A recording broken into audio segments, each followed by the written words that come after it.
భద్రాద్రి కొత్తగూడెం జిల్లా జులూరుపాడు మండల కేంద్రంలోని ఆర్కే ఫంక్షన్ హాల్లో గురువారం భారతీయ ఘోర్ బంజారా పోరాట సమితి ఆధ్వర్యంలో తలపెట్టిన జనవరి 30న చలో సెక్రటేరియట్ కార్యక్రమానికి సంబంధించిన ప్లకార్డులను భారతీయ ఘోర్ బంజారా పోరాట సమితి తెలంగాణ రాష్ట్ర అధ్యక్షుడు రవిచంద్ర చౌహాన్ మరియు ఉపాధ్యక్షుడు రామదాస్ నాయకులు ఆవిష్కరించారు. ఈ సందర్భంగా రాష్ట్ర ప్రభుత్వానికి డిమాండ్లతో కూడిన వినతి పత్రాన్ని ప్రభుత్వానికి ఇచ్చేందుకు పోస్టర్ను విడుదల చేశారు. సంత్ సేవాలాల్ మహారాజ్ జయంతిని ఫిబ్రవరి 15వ తారీఖున సెలవు దినంగా ప్రకటించాలని, ఇందిరమ్మ గృహ నిర్మాణానికి 10 లక్షలు మంజూరు చేయాలని, జీవో నెంబర్ 3 పునఃప్రారంభించాలని, గిరిజన పోడు సమస్యలతో పాటు మరికొన్ని సమస్యలను రాష్ట్ర ప్రభుత్వం దృష్టికి తీసుకువెళ్తున్నట్లు పేర్కొన్నారు. ఈ కార్యక్రమంలో ఉమ్మడి ఖమ్మం జిల్లా ఇన్ఛార్జ్ దుర్గాప్రసాద్ నాయక్, బావుసింగ్ నాయక్, బోడా రవి, గణేష్ నాయక్, హాతీరామ్ నాయక్, నరేష్ నాయక్ తదితరులు పాల్గొన్నారు.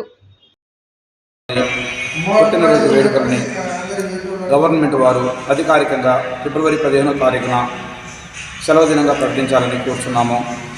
ఎంతో కష్ట నష్టాలతో, ఎన్నో బాధలతో 10 సంవత్సరాల బీఆర్ఎస్ పాలనలో అనేక అణచివేతకు గురైన బంజారా జాతి బిడ్డలు అందరూ కలిసి ఏకతాటిపై వచ్చి ఇందిరమ్మ రాజ్యం రావాలని అందరూ కోరుకొని మమ్మల్ని బంజారాలను రిజర్వేషన్లు కల్పించి మంచి ఉన్నతమైన స్థాయికి తీసుకెళ్లిన ఇందిరాగాంధీ గారికి మేము రుణపడి ఉంటామని, అదే కోరికతోటి మేము కాంగ్రెస్ గవర్నమెంట్ని గెలిపించుకొని ఈరోజు గౌరవ ముఖ్యమంత్రి వర్యులు రేవంత్ రెడ్డి గారిని స్థానంలో కూర్చోబెట్టాం. కాబట్టి మన ముఖ్యమంత్రి గారు మా బంజారా జాతి పట్ల మంచి సానుభూతితో, మంచి అభిమానంతో మా బంజారా గురువు అయిన సంత్ శ్రీ సేవాలాల్ మహారాజు గారి పుట్టినరోజు ఫిబ్రవరి 15వ తారీఖున సెలవు దినంగా ప్రకటించాలని, అదేవిధంగా మా బంజారా ముద్దుబిడ్డ మన వైరా నియోజకవర్గ ఎమ్మెల్యే రామదాస్ నాయక్ గారు మన బంజారా జాతి తరఫున తన వంతుగా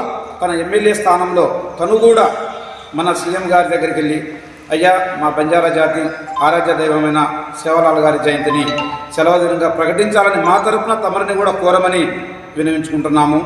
ఇందులోనూ మా ముఖ్యమైన డిమాండ్స్ ఏమనగా, గిరిజనులకు ఇందిరమ్మ గృహ నిర్మాణం కోసం 10 లక్షల రూపాయలు ఇవ్వాలి అని. ఎందుకంటే ఇచ్చే 5 లక్షల రూపాయలు ఎటు సరిపోవు, బంజారాలలో ఏళ్ల మీద లెక్కేసుకోవచ్చు గొప్పోళ్ళు ఎవరున్నారు అనేది. మిగిలిన 90% మంది పేదలే ఉన్నారు, ధనిక వర్గం లేదు మా బంజారా జాతిలో.